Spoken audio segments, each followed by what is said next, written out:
nous dise demain, allez, tout reprend. Il n'y a plus rien. L'ouverture des salles de spectacle, des concerts, des restos, des bars, hop. Ça serait cool de nous dire si c'est une caméra cachée, mais je pense pas que ce soit le cas. Alors ouais, je le prendrais mal, mais je serais content quand même.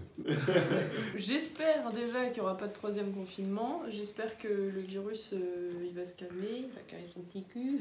Après, je me dis que ça sera forcément fini un jour, mais parce qu'on parle déjà de vaccins. Après, oui, bien sûr, les masques, c'est sûr, ça restera encore au moins un an de plus. Et ce que je trouve normal, et ça, je vais pas gueuler parce qu'on porte tous des masques, même si ça fait bizarre et que c'est pas très joyeux. En vrai, on s'en fout tant qu'on se voit tous, tant qu'on peut encore sortir, tant qu'il y a une activité culturelle, économique et tout, ça le fait quoi. Et j'espère très sincèrement même que cet été, les festoches reprendront, que les concerts reprendront, que les commerçants ils seront pas dans la merde. Bon, on en reparlera en été 2021. Je pense que cette vidéo me fera bien marrer quand tous les festoches auront été annulés, qu'on n'aura pas le droit d'aller au bar et tout cet été là. Je vais être en mode ah yes. Mais ça, je pense que c'est l'apanage de la jeunesse aussi, de vouloir penser à rien pendant l'été, par exemple, tu vois. De vouloir se poser avec ses potes, avoir 2 semaines où tu te vides la tête, t'es là en mode demain c'est loin. Tu vois. Il fait chaud, il fait beau, t'es en terrasse, il y a rien qui peut arrêter ce moment-là. Ça, c'est un truc que j'ai envie de revoir. Il nous faut des catharsis un peu, tu vois. Il nous faut des thérapies en plein air. Et l'été est une formidable thérapie en plein air. L'été 2020 là, de cette année, en tout cas moi de mon côté sur Poitiers, ça a vraiment été, on oublie. Voilà, on met le masque pour aller commander à l'intérieur du bar quoi. C'est l'un des seuls trucs que j'ai fait et encore, il y a eu des fins de soirée où le masque était pas vraiment mis dans le bar quoi.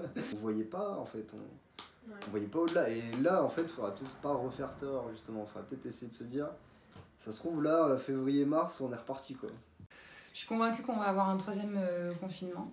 Parce que c'est trop beau pour être vrai là pour l'instant. Pour moi il y a encore trop de cas, c'est encore trop la merde et que là on va nous déconfiner parce que c'est les périodes de Noël, parce que les gens, faut pas oublier qu'on est des êtres humains et qu'on a besoin de voir nos proches, nos familles, etc.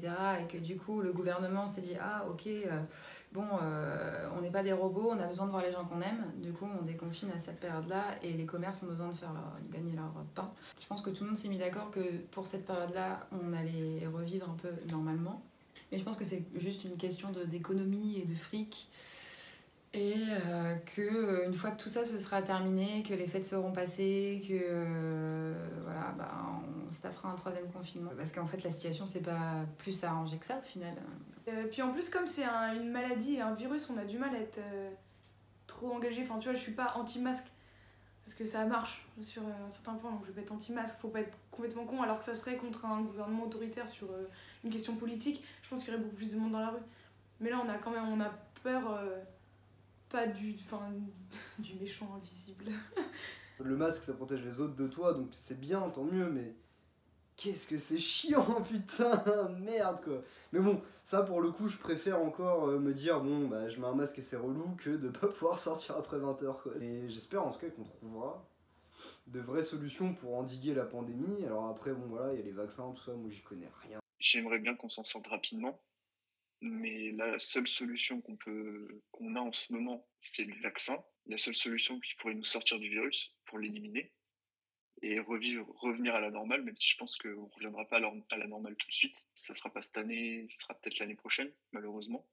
Ça va mettre du temps. Il va falloir apprendre à vivre avec ça pendant quelques temps. Est-ce que tu as envie de te faire vacciner ? Je sais pas. Déjà, je suis pas une priorité, ça m'arrange bien. Donc les gens vont se faire vacciner. Et si l'État m'oblige à me faire vacciner, je ne ferai pas partie des gens qui vont aller en manifestation. C'est pas bien, vous nous forcez à nous faire vacciner. Moi, l'État me dit t'as pas le choix de te vacciner, j'y vais, je ferme ma gueule, je me fais vacciner. Ça me dérange pas, je m'en fous. Je pense qu'il va y avoir plein de petites... Ça c'est mon avis. Un peu... Non mais c'est pas obligatoire. Mais par contre, si tu veux aller là, c'est obligatoire. Puis si tu veux aller à cet endroit, c'est aussi obligatoire. Mais sinon, c'est pas obligatoire. On va jamais s'en sortir s'il y a que des mini-mesures qui sont prises. On faut arrêter de confiner, dire on va voir comment ça se passe, on va faire un couvre-feu, on va voir comment ça se passe. 20h c'est peut-être pas assez tôt, on va faire 18h, puis on va voir comment ça se passe. On va fermer les magasins de 20 000 m², puis on va voir comment ça se passe. Et on se revoit dans 2 semaines à la télé, 20h, puis je vous dis si ça va mieux ou si ça va pas mieux, on fait un petit bilan. Faut arrêter de faire des conseils de classe toutes les 3 semaines, quoi. Puis si ça va mieux, parce que c'est grâce à nous, puis si ça va pas mieux, c'est à cause de vous.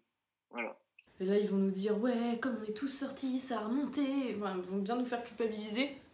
Et qu'on va se reconfiner. Et après, je pense par contre qu'on sera plus tranquille. Mais moi, ce qui m'inquiète, c'est l'année prochaine, en fait, l'année d'après, parce que même nous, du coup, on finit notre dernière année de musicologie. Après, on risque d'aller dans d'autres villes qui sont plus chères et de se dire qu'on risque d'être confiné dans d'autres villes où l'appart, il coûte le double, en fait. Et on n'a pas de taf, c'est nos parents qui nous aident. Ou alors sinon, on a un taf qu'on peut perdre.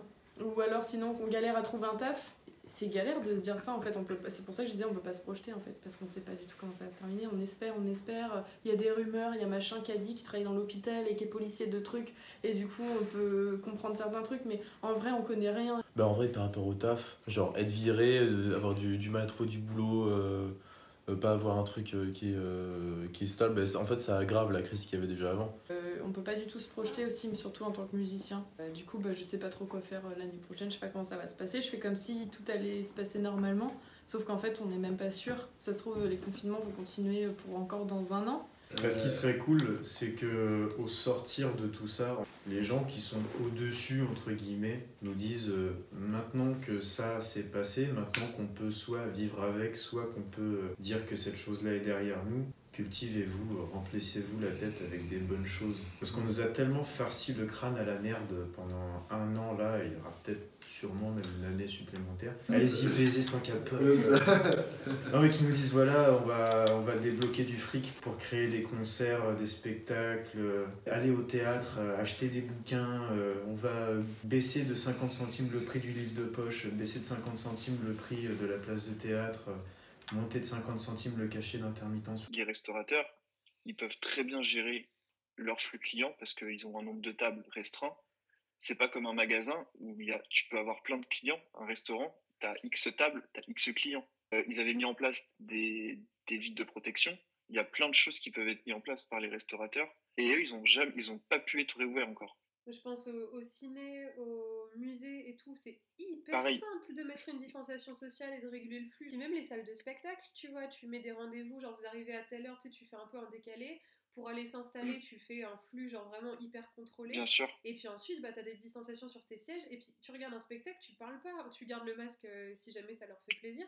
Mais tu bouges pas, tu parles pas, tu vas pas tripoter des trucs. Pareil, dans les cinémas, les salles de cinéma maintenant sont tellement grandes. Tu peux ouvrir une salle pour un film, t'en ouvres une autre pour un autre film pendant que tu décontamines une salle, admettons. Et des choses comme les restaurants, les théâtres, comme tu disais, et même les musées. Les musées, excuse-moi, je vois pas, tu tripotes pas dans les musées, tu touches rien.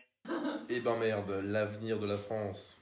Merci d'avoir suivi ces petites vidéos recueil de témoignages. J'espère que ça vous a bien plu. N'hésitez surtout pas à me proposer d'autres thèmes si jamais il y en a qui vous semblent intéressants sous ce format. Et puis comme d'habitude, mettez du gel, votre masque et puis voilà.